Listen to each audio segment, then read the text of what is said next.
वंदे मातरम। आप सबका बहुत बहुत स्वागत है कहानी गुरु यूट्यूब चैनल पे। मैं विवेक चौधरी। दोस्तों, आज की इस कहानी में हम बात करेंगे ऑपरेशन थंडरबोल्ट के बारे में। आप सब ने नाम सुना होगा ऑपरेशन थंडरबोल्ट, जो कि इजराइल की सेना के द्वारा चलाया गया। क्यों चलाया गया, सारी चीज़ें जानेंगे। इजराइल दुनिया भर में अपनी तकनीक और बेखौफ सेना के लिए जाना जाता है। अक्सर कई किस्से ऐसे सामने आते हैं कि जो बताते हैं कि इजराइल की जो सेना है वो अपने दुश्मन को ख़त्म करने के लिए किसी भी हद तक जा सकती है। और इन्हीं में से एक ऑपरेशन है ऑपरेशन एंतेबे या ऑपरेशन थंडरबोल्ट, दोनों एक ही नाम है। पहले इसको ऑपरेशन थंडरबोल्ट कहा गया, बाद में इसका नाम बदल करके ऑपरेशन एंतेबे कर दिया गया। ये ऑपरेशन हुआ था 4 जुलाई 1976 को। ये ऑपरेशन इजराइल के इतिहास में महत्वपूर्ण ऑपरेशन में से एक ऑपरेशन माना जाता है, जो कि इजराइल के नागरिकों को बचाने के लिए ये ऑपरेशन चलाया गया। सबसे खूंखार शासक ईदी अमीन, इसके बारे में आगे चर्चा करेंगे। उसके देश में जाकर के इजरायली नागरिकों को बचाया गया, वहाँ के नागरिकों को बचाया गया। किस तरीके से ये पूरा का पूरा ऑपरेशन चलाया गया, बिल्कुल शुरुआत से स्टार्ट करेंगे। लेकिन पहले जानते हैं कि कारण क्या था जो कि ये ऑपरेशन चलाया गया। तो सबसे पहले एक सामान्य दिन था, नॉर्मल सा दिन था, जैसे अभी हमारा दिन है ऐसे ही दिन था, सामान्य दिन था। तारीख थी 27 जून 1976। एक जगह पड़ती है तेल अवीव। तेल अवीव एक जगह है, यहाँ से एक जहाज पेरिस के लिए जा रहा था। तो तेल अवीव से पेरिस के लिए एक एयर फ्रांस की एक विमान या एयर फ्रांस का एक विमान अपने तय वक्त पे शुरू करता है उड़ान। एक तय वक्त पे उड़ान शुरू करता है, जिसमें करीब 248 यात्री थे। 248 यात्री इसमें थे और विमान अपने तय रूट के मुताबिक एथेंस रुका। एथेंस एक जगह पड़ती है, वहाँ पे रुका था। अधिकतर देखा गया है कि जब लॉन्ग रूट के जो विमान होते हैं या लॉन्ग रूट के जो जहाज़ होते हैं, वो अक्सर बीच में अपना तेल भरवाने के लिए बीच में रुक जाते हैं कहीं ना कहीं किसी एयरपोर्ट पे।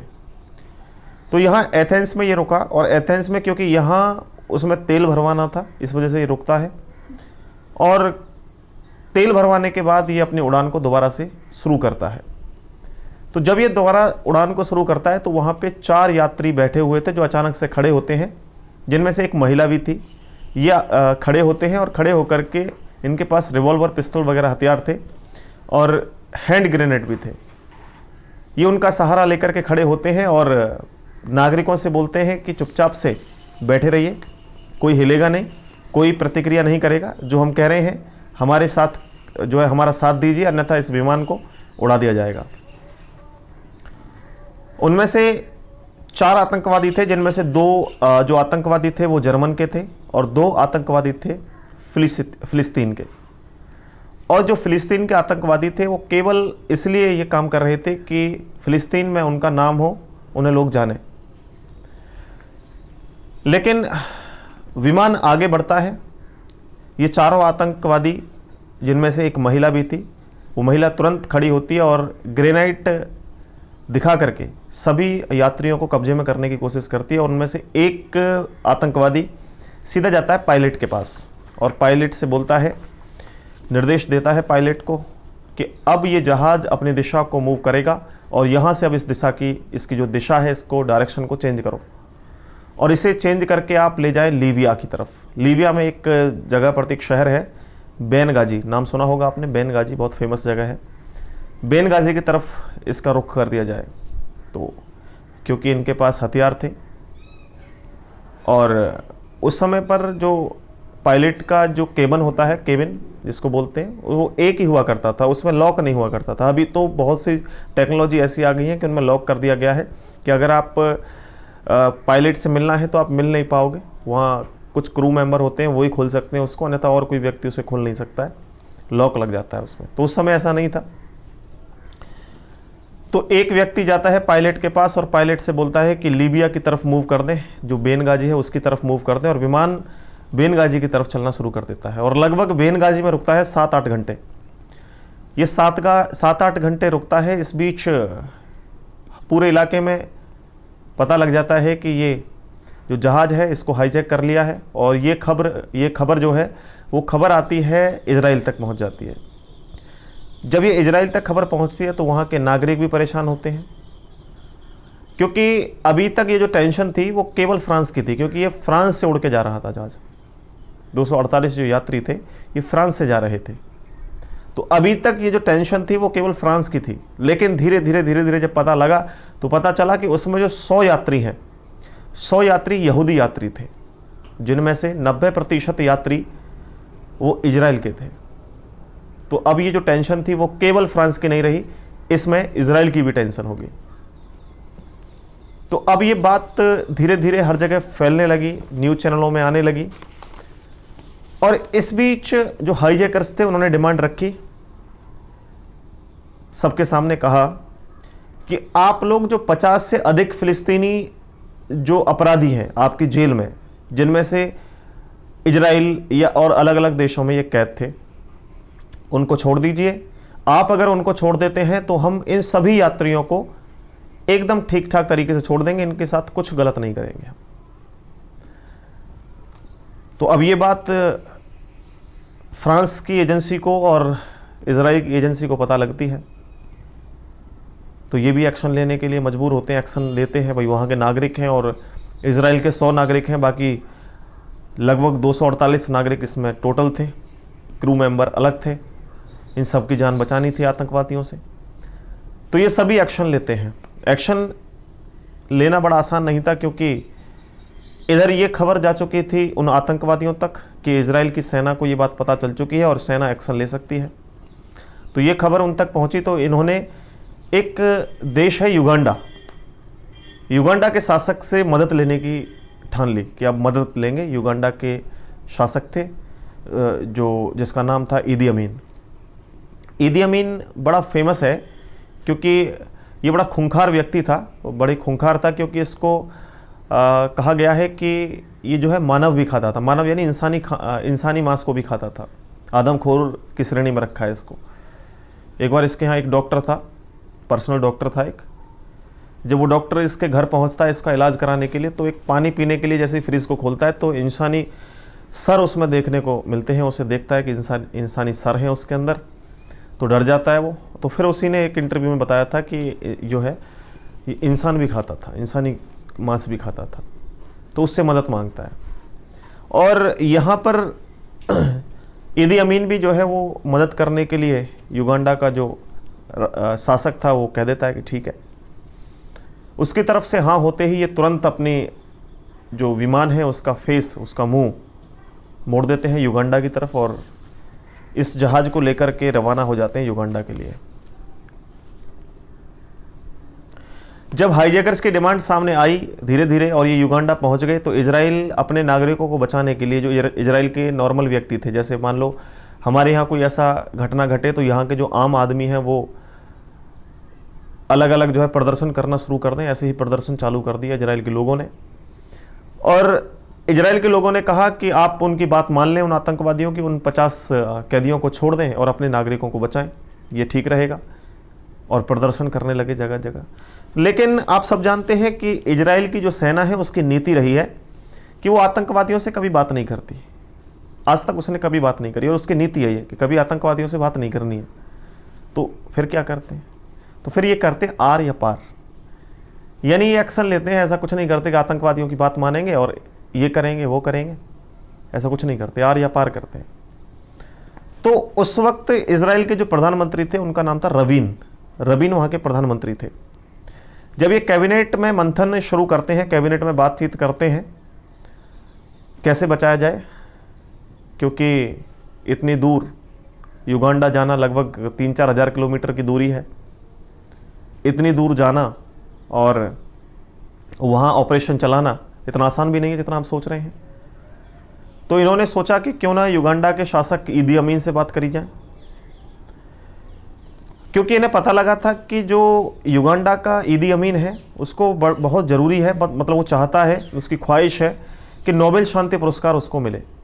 नोबेल शांति पुरस्कार लेने की उसे ख्वाहिश है। तो इजराइल के जो कैबिनेट के जो व्यक्ति थे या जो इजराइल के जो प्रधानमंत्री थे वो कहते हैं इससे कि आप हमारे यात्रियों को छुड़वाओ और हम आपको जो पुरस्कार है उसको दिलवाने का पूरी कोशिश करेंगे, पूरी मतलब अपनी मेहनत लगा देंगे, पूरी कोशिश करेंगे और आपको हम शांति पुरस्कार जरूर दिलवाएंगे। लेकिन ईदी अमीन ने ये प्रस्ताव ठुकरा दिया, क्योंकि ईदी अमीन ने ये जो प्रस्ताव था ठुकरा दिया, तो इसके बाद इजराइल ने अन्य ऑप्शन भी काम करना शुरू करा, अन्य जो ऑप्शन थे उन पे भी काम करना शुरू करा। तो इन सब के बीच एक बहुत ही फेमस एजेंसी है मोसाद इजराइल की। आपने बहुत से ऑपरेशन सुने होंगे जो कि बहुत ही खतरनाक ऑपरेशन किए हैं मोसाद ने।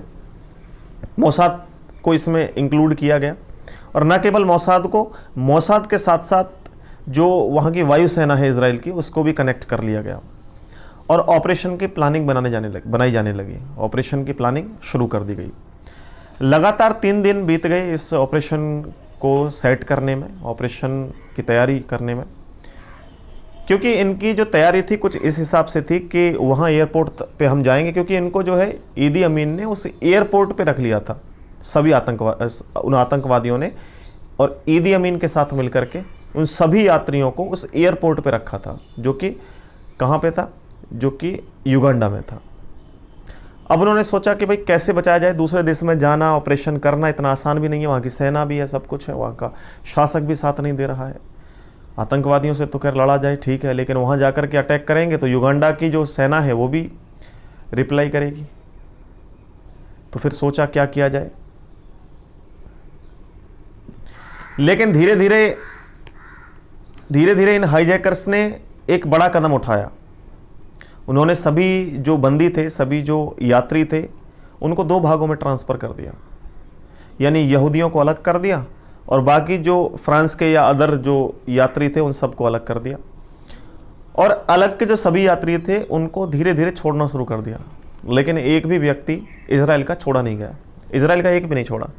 बाकी सारे के सारे व्यक्तियों को ये धीरे धीरे जो यात्री थे उनको छोड़ने लगे। तो अब और ज़्यादा टेंशन बढ़ गई इजराइल की, क्योंकि अब तो केवल इजराइल को ही ये करना था जो भी कुछ करना है। धीरे धीरे इन हाईजैकर्स का जो निशाना था वो इजराइल बनने लगा, क्योंकि वो 50 जो सैनिक थे उनमें सबसे ज़्यादा इजराइल की जो है जेल में बंद थे। अब ऐसे में जो भी इजराइल की सेना को या इजराइल के जो भी खुफिया एजेंसी या जो भी सेना के अलग अलग डिपार्टमेंट हैं, जो भी करना है जल्दी करना था, तुरंत करना था। तो इस बीच पहले सोचा कि पानी के रास्ते से जवानों को भेजा जाएगा और वहाँ पहुँच करके ऑपरेशन चलाया जाएगा, लेकिन सफ़र लंबा था, इसे रद्द कर दिया गया। पानी के जहाज़ से काफ़ी समय लगता, और पानी का जहाज़ एक ऐसा सिस्टम है कि कोई भी बीच में से पकड़ के रोक देगा आपको, चारों तरफ से आपको अटैक कर सकता है आपके ऊपर, तो ये आसान नहीं था। तो इस बीच वायुसेना ने मोसाद के साथ मिलकर के 200 सैनिकों को, लगभग 200 सैनिकों की टीम बनाई, और एंतेबे एक जगह थी, एंतेबे एयरपोर्ट था, एंतेबे एयरपोर्ट जो कि युगांडा में है, उस एंतेबे एयरपोर्ट पे पहुंचने का प्लान बनाया और नागरिकों को बचाने के लिए काम शुरू कर दिया इन्होंने। जब ये प्लानिंग हो रही थी तभी मोसाद के खास जानकारी मिली, पता चला कि जो ईदी अमीन है वो कुछ दिन के लिए देश से बाहर गया हुआ है। खुफिया जानकारी से पता लगा इनको कि जो वहाँ का जो युगांडा का जो शासक है ईदी अमीन, वो कुछ दिन के लिए बाहर गया हुआ है अपने देश से। तो अब थोड़ी शांति मिली, बोला ठीक है अब तो आसानी से हो सकता है ये प्लान। तो इस बीच इन्होंने ये सोचा कि वहाँ पर हम पहुँचेंगे और इस एयरपोर्ट पे जाकर के हम सीधा अटैक करेंगे एयरपोर्ट पे और अपने नागरिकों को बचा लेंगे। लेकिन कहना और करना थोड़ा सा अलग है ना, कहना तो आसान है लेकिन करना थोड़ा सा मुश्किल है। तो इस बीच यहाँ प्लानिंग चालू हो गई इजराइल में रातों रात एक एयरपोर्ट बनाया गया, डुप्लीकेट मतलब डमी टाइप का, जिसे डेमो के तौर पे बना देते हैं। एक एयरपोर्ट बनाया गया और इस एयरपोर्ट पे बिल्कुल सेम टू सेम इस तरीके की डिज़ाइन तैयार करी गई जैसी कि आप जानते हैं जैसे कि युगांडा के एयरपोर्ट पे थी। अब क्योंकि बाहर का तो मैप से भी पता लग जाता है और चीज़ों से भी पता लग जाता है, क्योंकि अंदर की चीज़ें बहुत जल्दी मैप से पता नहीं लगती, जैसे गूगल मैप है या और चीज़ें। ये इतने पुराने वक्त से काम नहीं कर रहे हैं, ये तो अब कर रहे हैं, लेकिन मैप पहले से ही था, अचानक से खुद ही मैप बना दिया कर देते। लेकिन वो अंदर की चीज़ें नहीं पता लगेंगी ना, क्या क्या चीज़ें हैं। आज तो सारी चीज़ें आप देख सकते हैं मैप से, क्या चल रहा है, कहाँ पर क्या है। लेकिन उस समय पर मैप में इतना नहीं पता चल पाया, तो एक खुफिया विभाग से पता लगा कि जो एयरपोर्ट वहाँ तैयार किया गया है उसका एक इंजीनियर जो कि इजराइल में है फिलहाल, जो किसी प्रोजेक्ट पे काम कर रहा है। तो ऐसा पता चलते ही तुरंत उस इंजीनियर को बुलाया गया और उससे सलाह ली गई कि भाई आपने जो एयरपोर्ट बनाया है वो कुछ किस हिसाब से कैसा बनाया है, उसकी जानकारी थोड़ी दी जाए। तो सब कुछ हो गया, लेकिन उस समय वहाँ पे लाइटिंग की बहुत प्रॉब्लम थी। उन्हें पता चल गया क्या क्या कहाँ क्या क्या चीज़ें हैं, सारा कुछ पता चल गया, लेकिन वहाँ लाइटिंग की बहुत कमी थी, वहाँ लाइट बहुत अच्छी नहीं थी। तो कोई भी जहाज़ है लैंड करने के लिए उसमें ज़रूरत होगी कि लाइट की, तो इन्होंने बहुत हाई डेफिनेशन की लाइट वगैरह लेकर के गए थे, टॉर्च जिनको बोलते हैं, टॉर्च लेकर के गए थे। और इजराइल ने हाईजैकर्स से बात करके जो है रिहाई के डेडलाइन को 4 जुलाई तक करवाने की कोशिश करी कि आप जो है 4 जुलाई तक रुकिए और हम इन आतंकवादियों को छोड़ते हैं, जो मतलब आपके कैदी हैं उनको छोड़ने का प्रयास करते हैं, आप 2-3 दिन रुकिए, मतलब लगभग 4 दिन तक रुके। तो ये बात मैं बता रहा था, 27 जून को ये हाईजैक हुआ था, लेकिन 3 जुलाई को इजराइल में कैबिनेट में एक मीटिंग हुई, 3 तारीख को, 3 जुलाई को। इस मीटिंग में ऑपरेशन एंतेबे यानी ऑपरेशन थंडरबोल्ट को मंजूरी दी गई। इजराइल वायुसेना के विमानों ने उड़ान भरी और लाल सागर होते हुए ये युगांडा के लिए रवाना हुए। रास्ते में 2 बड़ी चुनौती थी। कौन कौन सी? एक तो फ्यूल की, कि भाई इतने लंबे सफर में बीच में फ्यूल कैसे भरा जाएगा। तो ये बाकी के जो जहाज थे वायुसेना के, 2-3 जहाज ऐसे एक्स्ट्रा गए थे जो केवल वहां पे फ्यूल लेकर के गए थे, जो कि बीच में उड़ते उड़ते फ्यूल भर रहे थे उनमें। तो ये एक कहानी, तो यहां से ये जो परेशानी थी ये दूर हुई। दूसरी कहानी ये थी कि अगर इस प्लेन को, जो वायुसेना के प्लेन है, इनको थोड़ा सा ऊंचा उड़ाया जाए तो ये रडार में आ जाएंगे, तो वहां की युगांडा की जो सेना है उसको पता लग जाएगा, तो उड़ा देगी ऊपर से ऊपर ही। तो उन्होंने बताया कि लगभग ये जो है वो थोड़े नीचे उड़ने चाहिए। अगर नीचे उड़ेंगे तो ये रडार में नहीं आएंगे, पकड़े नहीं जाएंगे। तो उन्होंने जो इजराइल के जो वायुसेना के मेंबर थे, जो वायुसेना के सैनिक थे, उन्होंने नीचे उड़ाया इस जहाज को। खैर 4000 किलोमीटर का लंबा सफर तय किया और सैनिक एयरपोर्ट पर पहुंचे। एयरपोर्ट पर पहुंचने पर, अच्छा इसमें एक इंटरेस्टिंग पॉइंट और है कि इन्हें पता लगा था कि ईदी अमीन जिस गाड़ी में चलता है वो गाड़ी वाइट कलर की गाड़ी है, सफ़ेद कलर की गाड़ी में ईदी अमीन चलता है। अब सफ़ेद कलर की गाड़ी में चलता है और 3-4 गाड़ी उसके आगे पीछे चलती हैं। तो बिल्कुल उन्होंने ऐसा एक वेशभूषा बनाया जो इजराइल के सैनिक थे कि वो भी अपने जहाज़ों में सेम गाड़ी लेकर के गए थे, उसी सफ़ेद कलर की गाड़ी, आगे पीछे भी मर्सिडीज़ गाड़ी लेकर के गए। बिल्कुल जैसे लगे कि ये जो युगांडा का जो शासक है ईदी अमीन, उसका काफिला जा रहा है, ऐसा लगे। बिल्कुल सेम ऐसी ही प्रोजेक्ट तैयार कर दिया, वहाँ सारी गाड़ियों को रख करके लेके गए। लेकिन जैसे इन्होंने वहाँ लैंड करने के बाद, जहाज़ों को उतारने के बाद, जैसे उन गाड़ियों को निकाला, बाकी इन्होंने जो सारे के सारे जो इनके गेट वगैरह थे जहाज़ों के पहले ही खोल के रखे थे। जैसे ही वो लैंड कर रहे थे तो इस समय पे उन्होंने सारे गेट खोल दिए थे कि ऑपरेशन में ज़्यादा समय नहीं लगे। तो इस ऑपरेशन में जैसे उन्होंने गेट वेट खोले और गाड़ी निकाली, तो वो गाड़ी इन्होंने जो है वाइट कलर की गाड़ी निकाली थी, जो कि ईदी अमीन जिसमें चलता था। अब वहाँ के सेना खड़ी हुई है युगांडा के आसपास। अब वो देख रही है कि एयरपोर्ट से गाड़ी आ रही है, काफिला आ रहा है अचानक से। तो उन्होंने सोचा कि ये तो ईदी अमीन की गाड़ी है, ईदी अमीन चलते हैं इस तरीके से काफिले में। और एक व्यक्ति ईदी अमीन के जैसा, बिल्कुल सेम जिस तरीके का वो व्यक्ति है, एकदम काला, मोटा सा, धुंधला सा, बहुत लंबा, 6 फीट लंबा है, 6-6.5 फीट लंबा, ऐसा ही एक डुप्लीकेट कोई और व्यक्ति बैठाया जो कि लगे ईदी अमीन है इस तरीके का। और सेना भी, और वहाँ यहाँ जो इजराइल की सेना थी उन्होंने भी जो कपड़े पहने थे, जो वर्दी पहनी हुई थी, वो युगांडा के सैनिकों की सी वर्दी थी, सेम टू सेम। तो ये वैसे भी पहचान में नहीं आ रहे थे। तो अच्छा, जैसे ये अपनी गाड़ियों के काफिले को उतार करके आगे बढ़ते हैं तो कोई रिएक्शन नहीं, क्योंकि लग रहा है कि ईदी अमीन आ रहा है, सभी सलूट मार रहे हैं, ठीक है जी, सभी लोग सलूट मार रहे हैं। लेकिन उनमें से एक सेना का एक व्यक्ति, एक सेना का सैनिक खड़ा खड़ा देख रहा था कि ये ईदी अमीन की गाड़ी अभी 3 दिन पहले तो चेंज हुई है, क्योंकि वो मुख्य कोई सेना का जो है पर्सनल एडवाइज़र था या पर्सनल कोई सैनिक था जो कि लगातार ईदी अमीन के साथ चलता था। तो उसने देखा कि ईदी अमीन ने अभी 3 दिन पहले ही अपनी काफिले में जो सफ़ेद गाड़ी थी उसको ब्लैक कलर का ख़रीदा है, अपने काफिले की गाड़ी का रंग काला किया है और ये सफ़ेद है, ये कैसे हुआ। तो उसने गाड़ी को रोकने के लिए हाथ किया, लेकिन वो गाड़ी रुकी नहीं, तो उसने तुरंत जो है गोली चला दी। अब गोली चलाई, इनके पास भी साइलेंसर वाली बंदूकें थी इजराइल के सैनिकों के पास, तो इन्होंने बंदूक की गोली उसमें चलाई तो वो भी मर गया। लेकिन इस बीच जब उस सैनिक ने, जो युगांडा का था, उसने गोली चलाई तो ये आवाज़ बड़ी तेज हुई। तो आवाज़ हुई तो वहाँ के जो सैनिक थे युगांडा के, वो सारे के सारे एक्टिव हुए, ये क्या हो रहा है भाई। तो उन्होंने भी अचानक से देखा और फायरिंग करनी शुरू कर दी, तो एक दूसरे के बीच फायरिंग चालू हुई। तो यहाँ भी ये प्लान ख़राब हुआ थोड़ा सा, लेकिन ये ट्रेंड थे, कोई ऐसा नहीं कि हल्के फुल्के व्यक्ति थे, सैनिक थे, बड़े ट्रेंड सैनिक थे। और इजराइल के लड़ाकुओं ने दुश्मनों को मारना शुरू कर दिया। जो इजराइल के लड़ाकू लोग आए हुए थे उन्होंने मारना शुरू कर दिया और लोगों को निकालने के लिए बंदोबस्त किया। जो वहाँ पे फंसे हुए व्यक्ति थे उनको बंदोबस्त किया और युगांडा के लगभग कई सैनिक मारे गए। इसमें इजरायली नागरिकों को तुरंत बाहर निकाला, विमान में बैठाया और वापस लेकर के आए सभी को। इस बीच में केवल एक सैनिक ऐसा था इजराइल का जो मारा गया था। अब ये सैनिक कौन था? इस सैनिक का नाम था योनातन नेतन्याहू। आप नाम जानते होंगे, हाल ही में इजराइल के जो प्रधानमंत्री पद से इस्तीफा देने वाले बेंजामिन नेतन्याहू हैं, उन्हीं के भाई थे ये।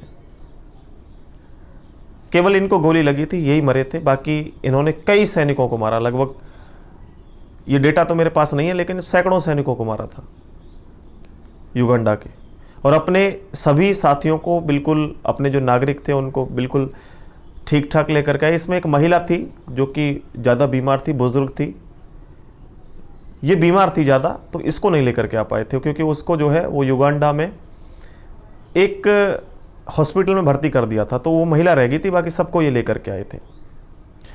और योनातन इजराइल का हीरो बन गया, और जिनकी जो है 30 साल की उम्र में जो है इनकी जान चली गई, 30 साल की उम्र में। लेकिन सबसे बड़ी बात यह है कि इजराइल ने अपने नागरिकों को बचाया सबको, और इस ऑपरेशन को अंजाम दिया। तो इस तरीके के ऑपरेशन किए हैं और बहुत ऑपरेशन किए हैं मोसाद ने, और न केवल मोसाद ने, भारत की भी ऐसी कई खुफिया एजेंसियां, जैसे आईबी इंटेलिजेंस ब्यूरो है, एक रॉ है RAW, इसकी भी कहानी हम आपको सुनाएंगे। बहुत ही मतलब एकदम जज्बा ऐसा हो जाएगा, आपको लगेगा कि हाँ, हमारे देश में भी खतरनाक है जो सेनाएं हैं, बहुत एक से एक जोरदार। अजीत डोभाल के द्वारा भी एक ऑपरेशन चलाया गया था, उस ऑपरेशन की भी जानकारी मैं दूंगा।